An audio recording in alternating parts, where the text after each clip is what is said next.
Oh, would you look at that? DLSS upscaling is coming to the Switch, and I know how much you love DLSS. You won't shut up about it in the comments. I know a bunch of big DLSS fans out here, right? Is that you? You're gonna love this. Plus, Amazon is out here hoarding graphics cards, and somebody in Germany is selling a 5090 for damn near full price with missing ROPs.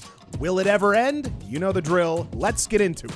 Listen, guys, I know how much you love upscaling. I was wondering how the Nintendo Switch was going to get to 4K while docked, and now I think we have the answer. Check this out. Nintendo confirms the Switch 2 handheld support NVIDIA DLSS and ray tracing. Oh, would you look at that? The goal seems to be to enable the handheld, here we go, to output 4K video when the system is docked. NVIDIA held a roundtable and allowed press members to ask questions. One of the senior directors at Nintendo has confirmed that the system does use DLSS. Very interesting. This is options for game developers. DLSS is going to have potentially some different performance profiles. Be up to developers to decide how the game should look and what performance should be the goal. So this is a screenshot from Metroid Prime 4 Beyond. They had a full demo that played on this, and this apparently has 4 performance profiles, depending on whether the system is docked or whether, you want quality or performance. That would probably be one that would be, a good candidate for DLSS. So Switch 2, output 4K, DLSS assisted. What did the comments have to say about this? 90 euros per game, GTFO. And I was seeing Mario Kart's like $80 US, which is... that's a hefty price to drive around on banana peels. Performance so bad they need to use fake pixels to reach advertised specs.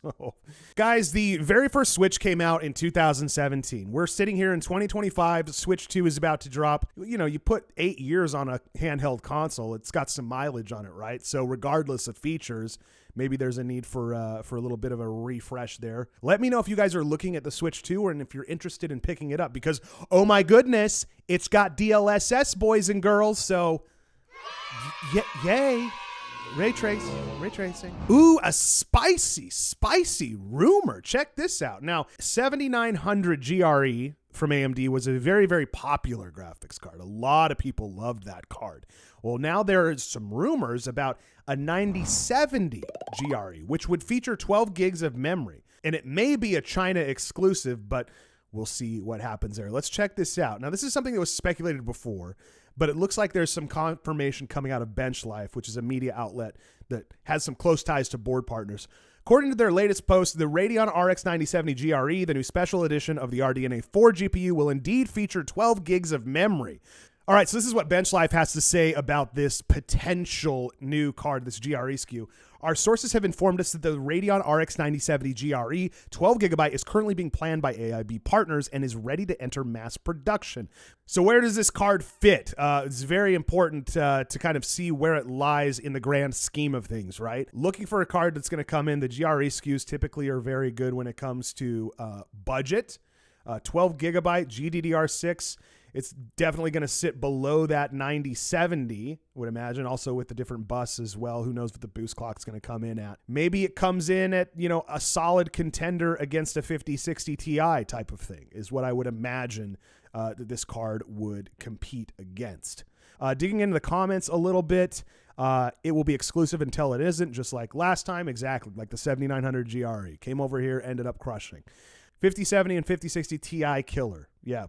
Most definitely. I think that's where they're trying to compete, obviously, on this card, given the specs supposedly leaked. Very interesting, guys. A GRE SKU potentially coming for the new 9070. This is something that you guys are interested in. Where do we think the price is going to fall if it did make its way to the U.S.? Are we talking tariff pricing or not? Give me your best guesses down below. NVIDIA graphics cards with missing ROPs. Now, this was a huge scandal, if you will. Where do missing ROP graphics cards go? Do they go to graphics card heaven? No, they end up in Germany, apparently. This is check this out. The GeForce RTX 5090 with missing ROPs now offered as a B-stock product by a German retailer. And the cost is not what you would imagine it to be for a card that is missing ROPs. We thought ROPgate was over. But the fact that this model is offered as a fully featured RTX 5090, except missing ROPs, is something we didn't expect to see. This is the Zotac RTX 5090 Solid OC model. It's a very cool card, by the way. I like little bronze accents on it. It's kind of fun. $28.99, which sounds like a lot given that the fully featured model without missing ROPs is sold at the same price. Alternate has 3 B stock offers, and the other 2 cards have slightly damaged packaging and cost the same. Now, these are not eligible for return. I wonder why. Could it be because they are missing ROPs?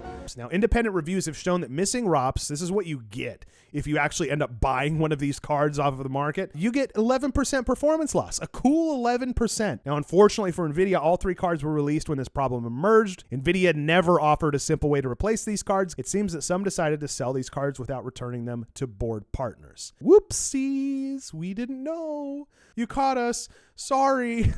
That's how I read it, at least. But let's dig into the comments, see what the people are saying. Selling defects at a still inflated price. These people literally have no shame. I can certainly see reselling these cards, but at a $0 discount, that's perverse. Listen, I don't think it's inherently wrong to sell these B stock cards, quite honestly. I think as long as it's like fully, it's a big disclaimer, you know what you're getting, and what's most important is the price makes sense. You know, if you're able to get one of these cards for like significantly less than MSRP on a fully featured ROP card, if you will, there's a lot of people that would probably take that bet. And they'd be like, cool, I'm willing to rock a few less ROPs for the right price. But the price that they were selling these for is insane. Guys, what do you think about this? $28.99 is obviously like insane for a card that is missing ROPs. But what price would you pay for a 5090 that's, you know you're going to end up getting around, depending on the game, 11% performance dip? What price makes sense? Let me know what you guys think down below. Guys, Amazon is making some power moves. They're locking down 5070s and RX 9070 XTs for Prime members only. Scalpers just realized that Amazon's got better bots than they do. Check this out. They've designated certain graphics cards, the 5070, 9070 XT, along with some pre-built computers that are featuring these graphics cards as exclusive to Prime members. Non-Prime members that browse these products will see a label that says exclusively for Prime members. Check this out. Getting a hold of the latest and greatest graphics card is almost always a challenge thanks to scalpers, and the recent market hasn't been much different. However, it is very interesting to see a vendor as large as Amazon that's offering a path for sellers to take, which would mitigate the issue. They haven't, Amazon hasn't come right out and say, hey, we're doing this to combat scalpers, but you can imagine that probably plays a little bit into it. If you're looking for a card and you're trying to get around the old scalpers, maybe have a better shot, Amazon on some of these might be a good place to take a look. So check that out. Guys, that is going to do it for today. Thank you so much for watching. Make sure that you hit the old like button, subscribe. And I asked a lot of you guys what graphics card you're using last video. I think it only makes sense for me to ask you one more question. And especially with this 9950 X3D that I am keeping a close eye on in my system, what processor are you running in your PC build? Let me know in the comments below.